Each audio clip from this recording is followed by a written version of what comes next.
Para Radiofrecuencia París Pluriel en el 106.3 del FM. Estamos, Juanito Guanabacoa, Crónicas de Juanito Guanabacoa. Estoy con el señor licenciado Salvador González Briceño. Ha sido director de un diario en México, periodista, sociólogo por la UNAM. Y bueno, vamos a platicar sobre la situación en México. Salvador González Briceño, buenos días, ¿cómo estás? Buenos días o tardes. Buenos días, para mí todavía son las 11 de la mañana. Buenos días, Juanito, y mucho gusto estar en comunicación contigo. Bueno, pues hemos estado en comunicación ya desde hace algunos años.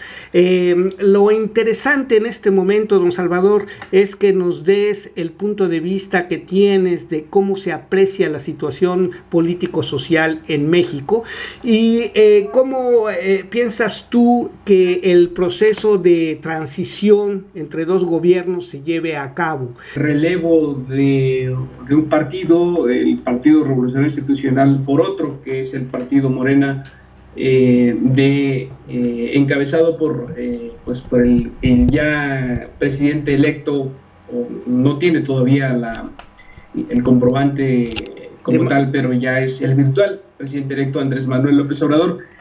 Estamos en esa transición importante porque del partido tradicional priista de derecha, aunque se dice centro derecha, estamos pasando a la presidencia de alguien que pues no es de izquierda, más bien moderado, más que de izquierda, es más bien moderado, sí tiende hacia la izquierda, pero no pudiéramos decir que es como tal la izquierda en el sentido, digamos, tradicional que se hace catalogar a los partidos izquierda-derecha. Se han venido sucediendo en el país pues una serie de acontecimientos que los podíamos denominar catastróficos, pero particularmente desde el gobierno de Felipe Calderón, cuando desató esa llamada guerra contra las drogas en México, guerra contra el narcotráfico, que no es más que una copia de esa política injerencista, intervencionista de Estados Unidos de guerra contra las drogas en América Latina. Por supuesto, aceleró la entrada de armas de Estados Unidos, es decir, un escenario de gran violencia para nuestra sociedad mexicana. Si bien es cierto que en México se venían traficando como tal drogas desde Sudamérica, y luego se pasó al terreno del planteo acelerado de amapola, por ejemplo, en estados como Guerrero. Pero esta situación de guerra contra el narcotráfico de Felipe Calderón metió a todo el país en un escenario de violencia. Entonces la sociedad civil fue la principal afectada, e insisto, en todo el territorio nacional. Entonces, de la mano de la violencia se vino, por supuesto, el deterioro de las condiciones económicas. Tiene altos índices de pobreza y de pobreza extrema, tiene falta de oportunidades. La entrada de México al neoliberalismo le ha costado en todos los terrenos económico, político y social un tremendo desgaste y un tremendo deterioro, sí, con falta de oportunidades en todo. Entonces la violencia ha venido a coronar ese escenario de desastre, y López Obrador representa la esperanza del cambio. Un cambio no solo en el terreno, digamos, de político, sino también y sobre todo social. Porque en algún momento, cuando ya López Obrador fue jefe de gobierno en la Ciudad de México, introdujo algunos cambios, si se quiere menores, pero que tuvieron un cierto impacto. Apoyo a los jóvenes, apoyo a los adultos mayores, sobre todo a las madres solteras, el tema de su pensión, por ejemplo, universal, los servicios médicos, en fin. México, y para los mexicanos, López Obrador es una esperanza, y esa esperanza sigue en pie, es decir, no está, evidentemente no está entrando en funciones. López Obrador empieza como tal presidente hasta el 1 de diciembre de este 2018. Entonces, ahorita está el proceso de transición, ciertamente. No está todavía la gente desencantada de López Obrador. ¿Es tú que vayan a tomar acciones para frenar de alguna manera estas reformas, 11 reformas que en el sexenio de Peña Nieto se instauraron y que hemos visto que no han alcanzado ni su objetivo y sí, por el contrario, han provocado algunos síntomas de descontento social?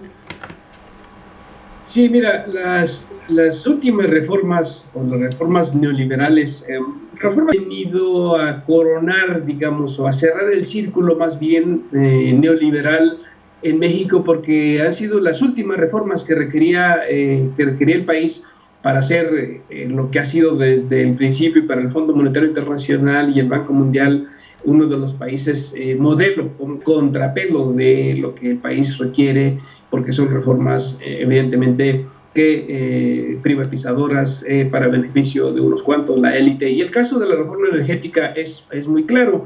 El caso de la privatización de Pemex, que se ha venido dando de manera paulatina desde la reforma de 2014. La verdad es que se ve difícil que, por dado los, digamos, los acuerdos políticos que ha necesitado para poder llegar a la presidencia de la República, porque las fuerzas políticas, los poderes fácticos, a veces se tiene que, digamos, negociar, y uno de ellos ha sido, además del sector tradicional de la Iglesia, ha sido precisamente el de los empresarios.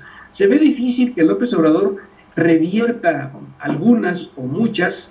Todos quisiéramos que los mexicanos, que fueran todas las reformas estructurales desde el periodo de Salinas. Se ve difícil que lo haga. Y se ve complicado que una de esas reformas, que sería la reforma energética, vaya para atrás. Pero ahí va a estar, insisto, el kit de la cuestión del gobierno de López Obrador.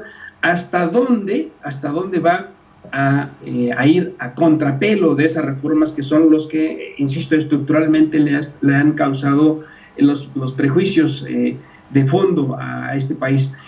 Por ejemplo, el tema energético se dice que va a reactivar las refinerías. Esperemos que sí, pero ¿eso será suficiente? Creemos que no. Entonces, ¿por qué? Porque el proceso de privatización y venta de la infraestructura de Pemex va a continuar. Es decir, queremos ver hasta dónde va a respetar esto, pues, este proceso de privatización que el sector energético, que es el clave, que ya inició con la reforma energética de Peña Nieto, o va a ir hacia atrás. Tiene mayoría en el Congreso, en Cámara de Diputados y Senadores, pero no tiene la mayoría para cambiar la Constitución. Tendría que negociar con otras fuerzas políticas, el PAN, por supuesto.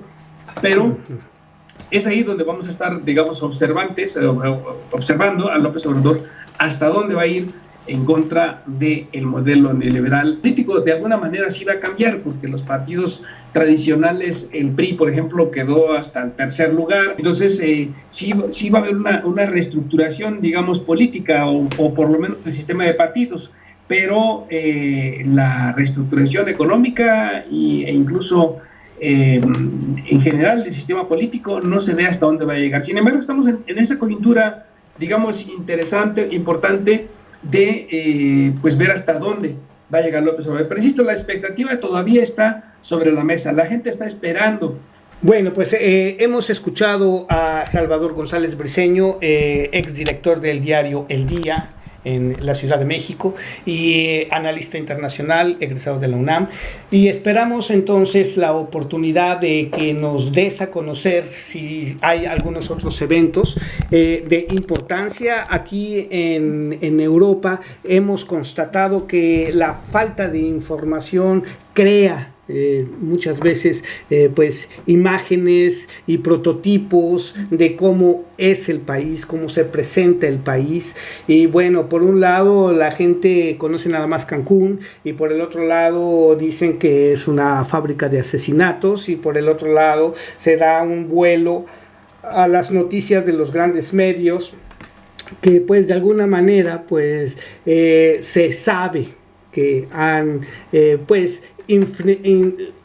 influido en la opinión pública.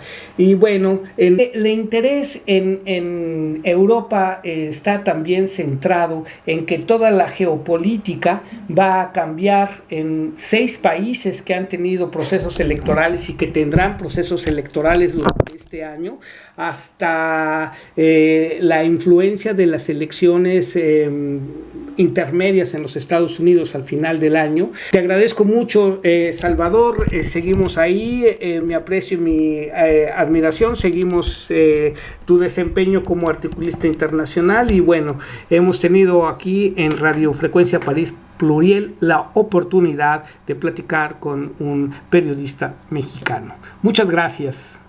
Muchas gracias, Juanito, y saludos a toda tu audiencia.